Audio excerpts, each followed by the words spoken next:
नमस्ते madam. तर आज आपण सर्वप्रथम इतिहास हा विषयातील स्वातंत्र्य लढ्याची परिस्थिती याची माहिती घेणार आहोत. तर सर्वांनी लक्षपूर्वक ऐकायचं आहे.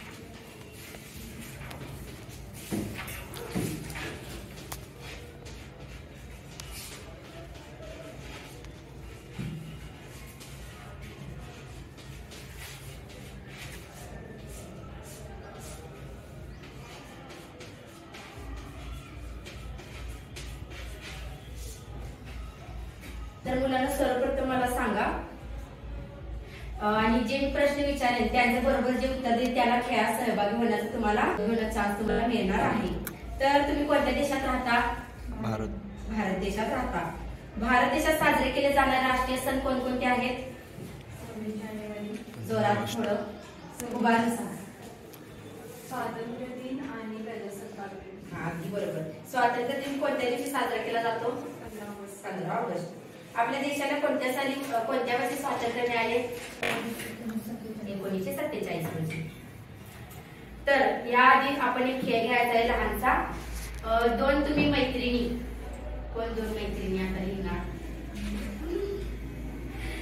दोन मैत्रिणींनी आपले सोबत घालवलेले क्षण लिहायचे आहेत. म्हणजे तुम्ही आता पहिल्यापासून मैत्रिणी असाल तर आता झाल्या असाल वर्गात आल्यापासून जसं 4-5 ओळी लिहायच्या आहेत. सोबत घालवलेले क्षण लिहून दाखवायचं आणि एकमेकांना देऊन ते वाचायचं आहे. तुम्ही त्यांचं वाचायचं, तुम्ही त्यांचं वाचा, असं करायचं आहे.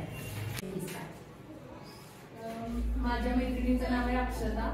ती दत्तवाड येथे राहते. अक्षता एक खूप हुशार मुलगी आहे. तसेच ती स्वभावाने शांत स्वभावाची आहे. तसेच तिचा आवाजही खूप छान आहे. ती छान गाणे म्हणते. अगदी छान. आता तुम्ही मी पहिल्यांदा आले होते त्यावेळेस होती माझी पहिल्यांदा भेटलेली मैत्रीण आहे आणि ती माझ्यासोबत 8 वर्षाच्या गटामध्ये पण होती आणि ती मला खूप सहकार्य केलं आणि तिने खूप मदत केली. ती सुद्धा खूप हुशार आणि क्रीडाप्रेमी अशी व्यक्ती आहे. अगदी छान. तर आता आपण थोडक्यात एकमेकांविषयी झालेले क्षण याविषयी आपण थोडी माहिती घेतली आहे. तर आता जे आपण पाठ पाहत आहोत, 15 ऑगस्ट 1947 रोजी भारत पूर्णपणे स्वतंत्र झाला होता काय? नाही झाला होता. याविषयी आपण चर्चा करायची आहे. कारण भारत स्वतंत्र झाला तरी स्वातंत्र्य लढा अद्याप संपलेला नव्हता.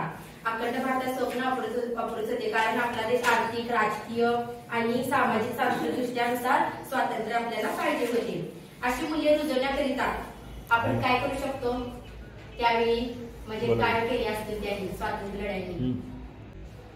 कारण फ्रेंच, डच ही जे आहेत ते पूर्णपणे भारत सोडून पोर्तुगीजचे जे गेले नव्हते त्यांनी आपल्या संस्था घेऊन आपल्या भारतातच अजूनपर्यंत होते. त्यामुळे त्यांनी एकीने काम केले असेल, आंदोलन केले असेल, त्यानुसार त्यांनी आपल्याला स्वातंत्र्य मिळवण्यासाठी कार्य केलेले आहे. इंग्रज जरी भारतात नसले तरी पोर्तुगीज आणि फ्रेंच यांनी काही भागांवर सत्ता सोडलेली नव्हती. यासाठी त्यांनी भारताचे स्वतः विलिनीकरण याविषयी त्यांनी कार्य केलेले आहे. ते विलिनीकरण कसं झाले याविषयी आपण चर्चा करणार आहोत. म्हणजे त्यांनी एकीने काम केले असेल, आंदोलन केले असतील, काही ग्रुप करून त्यांनी काय तर कार्य केलेले असतील. तर याविषयी आपण सहभाग घेऊन आपण स्वातंत्र्य लढ्याची परिपूर्ती आपल्या स्वातंत्र्य लढ्याने कशी केली याविषयी माहिती घेतलेली आहे. तर लास्ट आपण एक गेम घेऊया आणि आपलं आजचा पाठ संपूया. हा, तर आता आपण एक खेळ घेणार आहोत. तुम्ही दोघांनी बॅटच्या सहाय्याने बॉल उचलायचा आहे आणि तिकडं तुमच्या मैत्रिणीच्या हातात द्यायचा आहे. यामुळे तुमचं एकमेकांना किती कॉपरेटिव्ह तुम्ही करता हे बघायचं आहे आपल्याला.